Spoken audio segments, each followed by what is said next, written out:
상쾌한 아침 원주에서 출발합니다.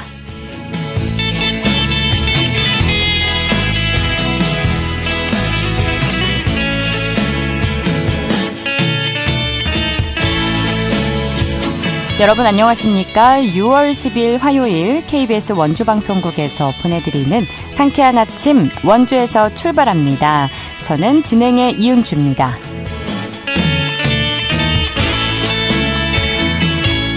아침부터 여름 기운이 느껴지고 있습니다. 오늘 아침 최저기온 16도에서 19도로 출발하고 있는데요. 하늘은 구름 많다가 오후에 볕이 쨍하게 드러나겠습니다. 다만 아침부터 낮 사이 약간의 빗방울이 지나는 곳도 있겠지만 양은 5mm 미만으로 많지 않겠고요. 오늘 낮 최고 기온 27도 예상됩니다. 이번 주 목요일까지 대체로 맑은 날씨 보이면서 한낮 기온 30도까지 오르겠습니다. 자외선 차단과 온열 질환에 각별히 주의해 주시고요. 금요일부터 비가 내릴 전망입니다. 오늘 준비한 소식입니다. 3대 중증 응급질환으로 인한 응급상황 발생 시 강원도의 경우 적정 시간 내 최종 치료기관의 응급실에 도달하는 환자 수가 전국 평균치에 크게 못 미치고 있다는 연구 결과가 발표됐습니다. 어떻게 된 일인지 강원연구원 연결해 현황과 더불어서 관련 정책 들어보고요. 원주 최초 실내 사이클파크가 임시 운영을 시작해서 시민들의 기대를 모으고 있습니다. 리포터 코너에서 알아봅니다. 끝으로 취재기자 연결해 도내 주간 주요 이슈 점검해 보도록 하죠. 6월 10일 화요일 상쾌한 아침 원주에서 출발합니다.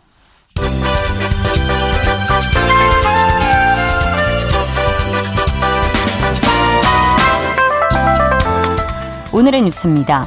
경찰과 국토교통부, 강원 18개 시군이 합동으로 이달 9일부터 다음 달 11일까지 불법 개조와 미등록 차량에 대한 일제 단속을 벌입니다.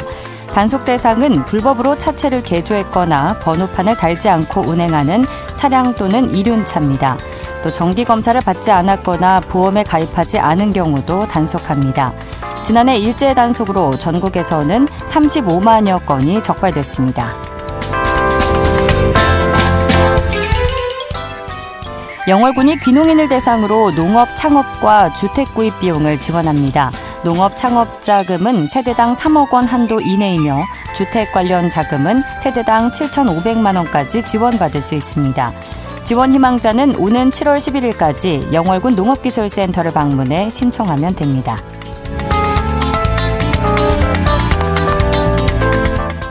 평창군이 6월 한 달 동안 여름철 주요 관광지에서 이동 관광 안내소를 운영합니다.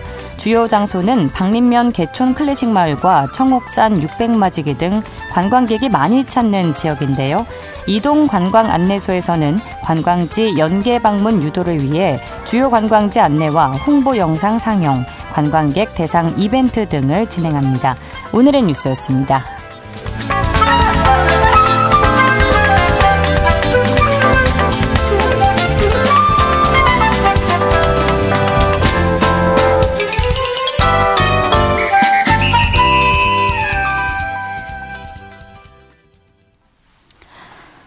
상쾌한 아침 원주에서 출발합니다. 함께하고 계십니다.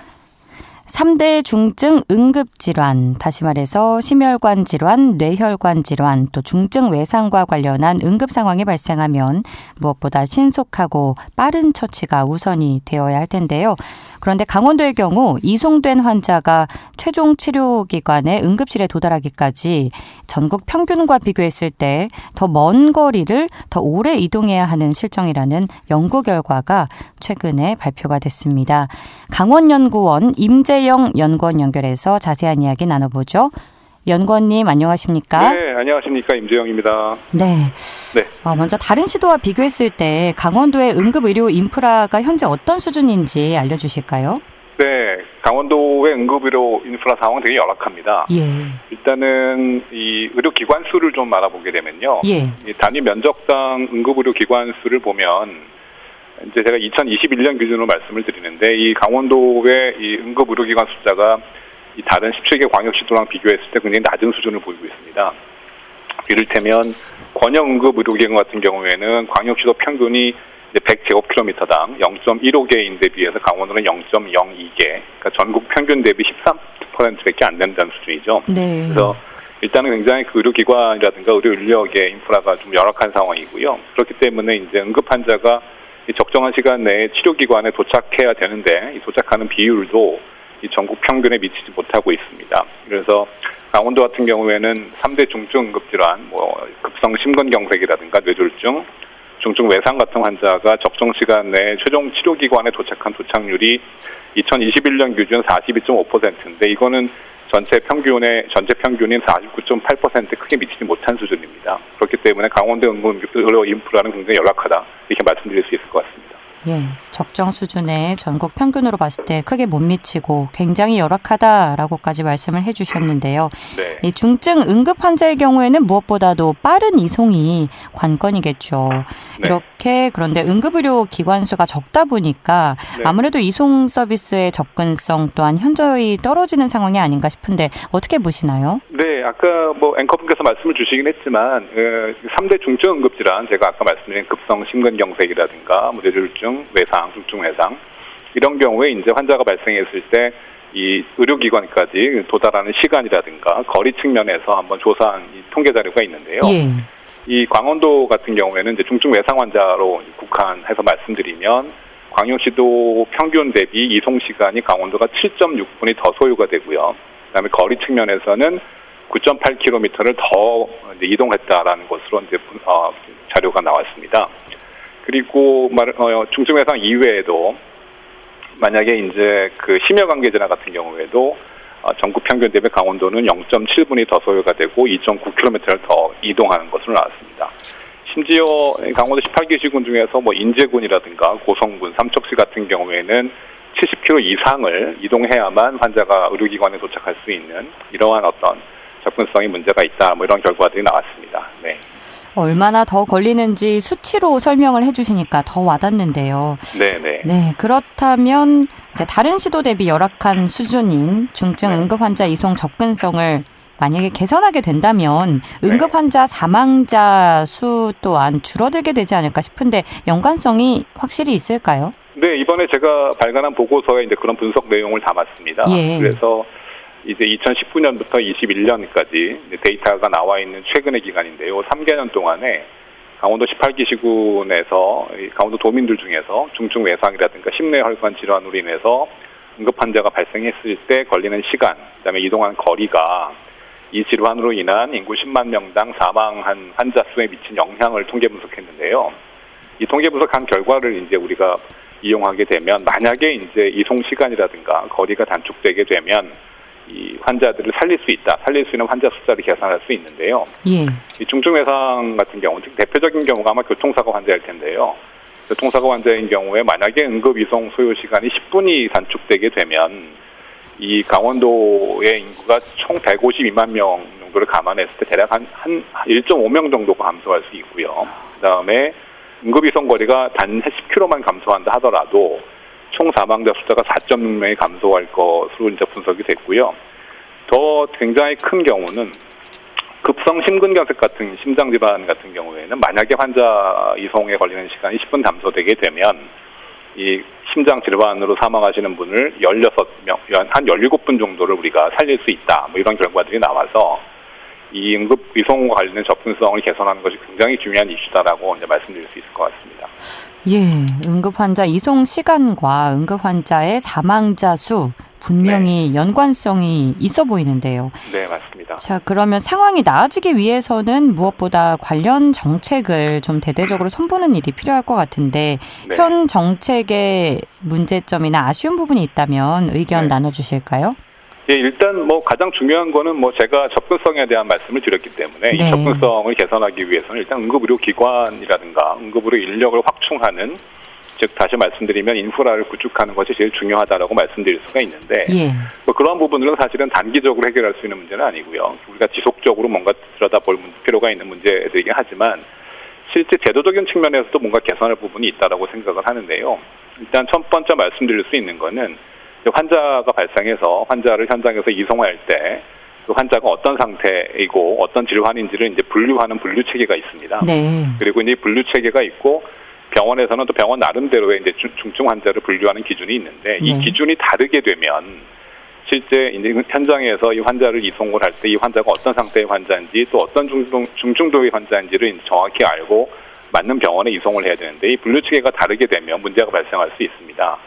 아울러서 실제 환자가 이송을 할 때 이 환자들이 이제 어느 병원에 가야 되고 어떤 치료를 받아야 되는지, 특히 환자에 대한 모니터링이라든가 이런 부분들이 이루어져야 되는데 이런 것들이 이루어지지 않다 보니까 실제 병원으로 환자를 이송할 때 각 병원들은 이제 이 환자를 돌볼 수 있는 의료 인력이 없다, 내지는 이제 시설이 부족하다는 이유를 들고 환자들이 이제 거부하는 수용이 곤란하다는 고지를 빈번하게 발생한 그런 현상들이 발생하고 있어서 어쨌든 가장 중요한 문제는 이제 현장과 의료기관의 분류 체계를 통일시키는 부분, 그 다음에 이 환자들이 이제 어떤 병원으로 가야 되고 또 어떠한 치료를 받아야 되는지에 대한 어떤 그런 것들을 모니터링할 수 있는 어떤 컨트롤 타워, 뭐 이런 부분들이 사실은 현장에서 발생하는 가장 큰 문제라고 말씀드릴 수 있어서요. 뭐 이런 것들 때문에 아마도 우리가 소위 말하는 응급실 뺑뺑이 현상들이 발생하는 것이 아닌가라고 말씀드릴 수 있을 것 같습니다. 예, 분류 체계의 통일성을 강조해 주셨고요. 또 이밖에 지역의 특성이나 환자의 증상에 맞게 지침이 필요한 실정인 것 같은데 이런 부분과 관련해서 우리가 좀 참고해 볼 만한 해외 사례가 있으면 소개해 주시죠. 네, 보고서에서는 일단 영국과 미국의 경우를 한번 제가 설명을 했는데요. 이제 미국과 영국을 이제 참고할 만하다라고 하는 것은 지금 말씀하신 것처럼 이 지역 맞춤형, 지역 의료기관의 어떤 인프라라든가 뭐 이런 것들을 감안했을 때 맞춤형, 또 환자의 적합한 이런 응급의료기관을 어디로 이송할지에 대한 명백한 지침들이 나와 있습니다. 뭐 이를테면은 미국의 경우를 좀 말씀을 드리고 싶은데요. 미국에 이제 우리가 많이 알고 있는 샌프란시스코라는 큰 도시가 있습니다. 이 도시 같은 경우에는 이 도시에 있는 의료기관, 즉 응급의료기관이라든가 응급의료 인력이라든가 뭐 간호사 인력까지 포함해서 이런 응급의료 자원에 대한 그 현황들을 매번 주기적으로 조사를 합니다. 그래서 이 응급의료 자원 현황 조사된 결과를 토대로 해서 이송병원 선정 지침을 만듭니다. 이 지침을 만들어서 이 지침들은 이제 구급대 대원들한테 다 배포를 하고요. 그다음에 그렇기 때문에 이 지침에 따라서 환자가 발생하게 되면 어느 병원으로 가야 되는지에 대한 가이드라인이 굉장히 명백하게 주어져 있습니다. 그렇기 때문에 이제 구급대원들이 병원에 이제 환자를 이제 이송을 할 때 큰 문제 없이 가고 있고요. 그리고 미국 메릴랜드주 같은 경우에는 이제 특히 심정지 환자 같은 경우에도 어떤 병원으로 가야 되고 또 어떤 증상이 발생했을 때는 어떤 병원으로 가야 되고 그 다음에 어떤 질환이 있을 경우에는 또 어떤 병원으로, 이런 어떤 질환이라든가 증상별로 이제 환자를 수용할 수 있는 병원에 대한 리스트가 나와 있기 때문에 구급대원들이 환자 이송함에 있어서 크게 어려움을 겪지 않고 단시간 내 환자를 이송할 수 있기 때문에 환자의 어떤 사망을 줄일 수 있는 가장 큰 역할을 하고 있다라고 말씀드릴 수 있습니다. 예, 말씀해 주신 국가들의 경우 체계가 잘 잡혀 있다는 생각이 드는데 우리 강원도의 경우 인구 고령화로 응급 환자 발생률 역시 나날이 높아질 우려가 있는 상황이죠.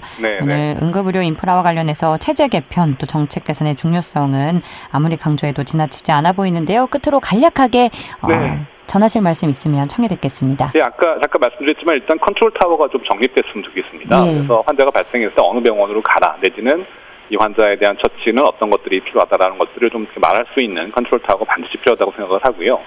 두 번째는 이 강원 지역에 의료기관이 많지 않기 때문에 각 권역별로 의료기관 간 순환당직제를 도입하는 것이 어떨까 생각을 합니다. 즉 무슨 말씀이냐면 만약에 춘천의 의료기관이 만약에 이제 운영하지 않는다라고 한다면은 원주라든가 강릉에 있는 의료기관이 그 역할을 맡아서 돌아가면서 어떤 당직을 쓰게 된다면은 환자가 발생했을 때 이제 그런 어떤 당직 의료기관, 책임 있는 의료기관으로 이제 이송할 수 있는 그런 어떤 시스템들을 구축하는 것이 가장 필요하다고 생각을 하고요. 뭐 요즘 한참 말하고 있는 스마트 플랫폼 같은 그런 어떤 시스템을 구축을 통해서 구급대와 환자 의료기관, 그다음에 환자의 어떤 커뮤니케이션이 원활하게 이루어진다라고 한다면 환자 정보를 공유할 수 있기 때문에 환자의 어떤 치료 효과라든가 생명을 유지할 수 있는 그런 가능성들을 높일 수 있지 않을까 그렇게 생각을 합니다. 오늘 알찬 말씀 감사합니다. 예, 고맙습니다. 지금까지 강원연구원 임재영 연구원이었습니다.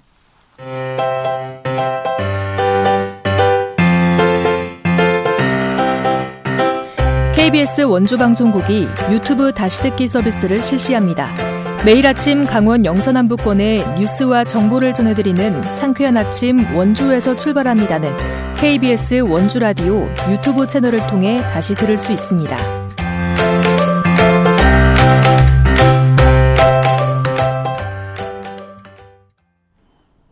8시 46분입니다.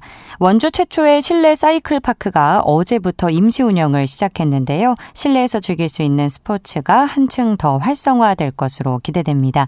자세한 내용 리포터 현장에서 알아보죠. 추인의 리포터 함께합니다. 어서 오세요. 네, 안녕하세요. 실내 사이클 파크가 문을 열었다고요? 어떤 시설인가요? 네, 원주 무실동에 위치한 남부 복합체육센터 내부에 실내 사이클 파크가 조성됐습니다. 실내 사이클은 날씨와 상관없이 언제든지 운동을 즐길 수 있다는 장점이 있는데요. 네. 또 외부 부상 위험 없이 안전하게 여가를 즐길 수 있는 활동입니다. 자전거를 많이 타지 않는 초보자부터 또 자전거를 원래 즐기는 마니아층까지 누구나 쉽게 즐길 수 있는 실내 자전거 시설이 들어선 건데요. 어제인 6월 9일 시설의 임시 운영을 시작해서 임시 기간 동안은 시민들 누구나 무료로 시설을 이용할 수 있도록 하고 있습니다. 운영 첫날인 어제 실내 사이클장을 찾은 시민에게 이용 소감 들어봤습니다. 저는 블로그 보고 왔는데요. 지금 얼마나 타신 거예요?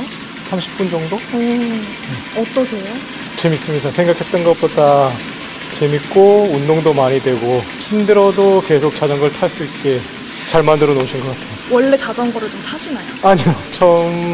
잘 안 타는데 네. 실내에서 타기는 어려운데 실내에서 타니까 뭐 날씨도 구애 안 받고 근데 가상현실로 해놔가지고 너무 좋은 것 같아요. 저는 뭐 있는 거 다 탔어요. 가상월드, 네. 대청호, 평성, 수경원 종류별로 또 네. 다시 재밌네요, 생각보다. 자전거 경험이 없는 초보신데도 만족도가 굉장히 높은 것 같네요.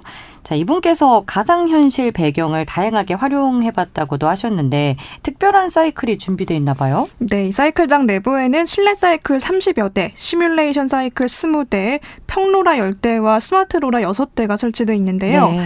가장 주목받고 있는 이 시뮬레이션 사이클은 대청호나 꽃밭과 같은 다양한 야외 배경을 실제 자전거 바로 앞에 설치된 가상현실 화면을 보면서 자전거를 즐길 수 있어서 야외에서 자전거를 타는 듯한 분위기를 낼 수 있습니다.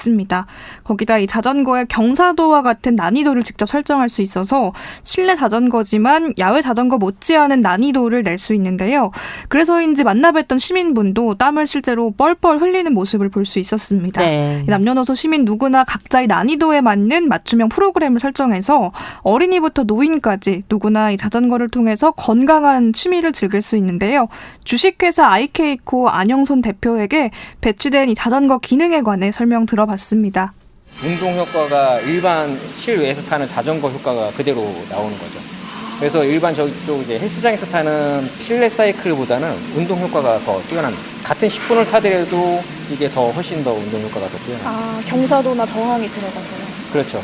실질적으로 그 경사에 맞춰서 자전거의 기울기도 바뀌게 되고요. 이 페달에 저항이 발생합니다. 그래서 이제 그 시뮬레이션 사이클에 보면 몇 가지 모드가 있는데 실제 현장을 3D 매핑해서 만들어 놓은 공간이 또 따로 있어요.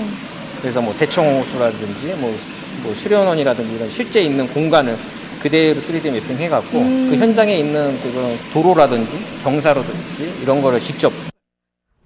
끝으로 운영 정보 정리해 주시죠. 네, 실내 사이클 파크는 매일 오전 9시부터 오후 6시까지 이용 가능한데요. 금요일과 법정 공휴일은 휴관입니다. 하루에 최대 2번까지 이용이 가능하고 한 번에 2시간 무료 이용이 가능합니다. 또 임시 운영을 거쳐 하반기에는 유료 전환될 예정인데요. 원주시 체육시설사업소 김희철 주무관에게 운영 정보 들어봤습니다. 일단은 저희가 이제 실내 사이클 파크를 조성해서 원주시의 즐길거리를 강화해서 재미있는 도시를 조성하고자 했고요. 그리고 다양한 체육 인프라를 구축해서 저희 원주 시민의 삶의 질을 향상시키고 건강 증진에 기여하고자 사이클 파크를 이제 조성하게 돼서 저희가 운영하게 되었습니다. 일단은 저희 실내 사이클장은 총 36대로 계획이 되어 있고요. 이제 이번 주 주말에 평로라 10대, 스마트로라 6대를 더 추가해서 설치할 예정입니다. 실내 사이클을 이용하는 시민들이 좀 건전하게 여가 활동을 좀 활성화했으면 좋겠고요.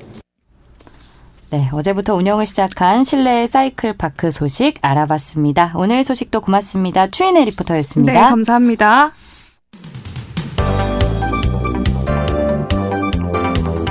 생생한 현장, 유익한 생활 정보를 전해드리겠습니다. KBS 원주라디오 상쾌한 아침 원주에서 출발합니다를 함께하고 있습니다. 8시 51분입니다. 한 주간의 강원도 주요 이슈를 점검해보는 시간이죠. 강원일보 사회체육부 최두원 기자 연결해봅니다. 최두원 기자, 안녕하십니까? 네, 안녕하세요. 네, 오늘의 첫 번째 뉴스 들어보죠.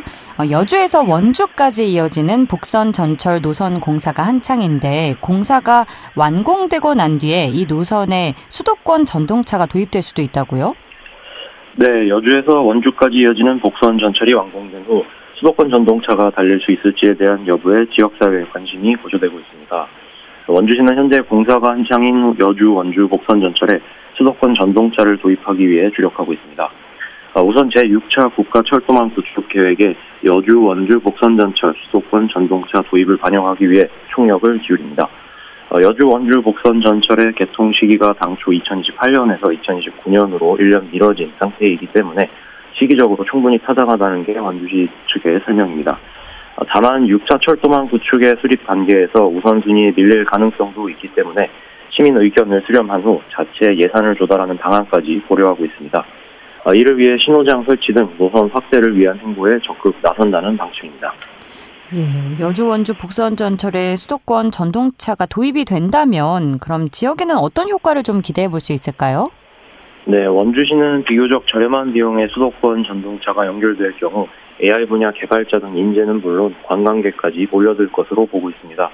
여기에 중앙선을 활용한 수도권 광역철도 지평 원주 연장 운행과 GTX-D 노선 원주 연장 등이 성사될 경우 진정한 수도권 시대를 열 것으로 기대하고 있기도 합니다. 원광수 원주시장은 여주에서 원주까지의 복선 전철이 개통하게 되면 서울 강남까지 40분대에 이를 수 있다는 장점상의 효과를 기대한다면서 이번 대선 과정에서도 GTX-D 노선의 원주 연장 역시 공약으로 언급됐던 만큼 원주, 여주, 복선 전철을 활용한 옵션이 다양해지고 있는 상황이라고 말했습니다. 예, 이어서 횡성 소식 살펴보죠. 횡성군 서부생활권에 주민의 실제 수요를 고려한 맞춤형 개발이 추진된다고 하는데 어떤 소식인가요? 네, 횡성군 서부생활권 농촌협약사업이 읍면별 맞춤형으로 추진됩니다. 횡성군은 서읍면과 우천면에 이어 오는 13일 공급면에서 서부생활권 정주 여건 개선을 위한 농촌협약 읍면 착수 보고회를 개최합니다. 횡성읍과 갑천면은 용역업체 선정 후 실시할 계획입니다.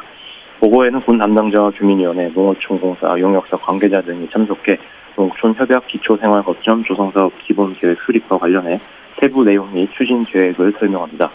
또 주민위원회 위원장 선출 및 운영 방법 등도 논의합니다. 횡성군은 향후 생활권별 추진위원회와 유관부서 간 협업을 강화하고 지속적인 정보 공유 및 의견 수렴 등을 통해 주민 실수요에 맞춘 맞춤형 개발을 추진할 계획입니다. 예, 해당 지역 주민의 필요와 욕구를 충분히 수렴해서 사업에 반영하겠다는 계획인데 앞으로 진행될 사업의 구체적인 시행 내용도 알려주시죠.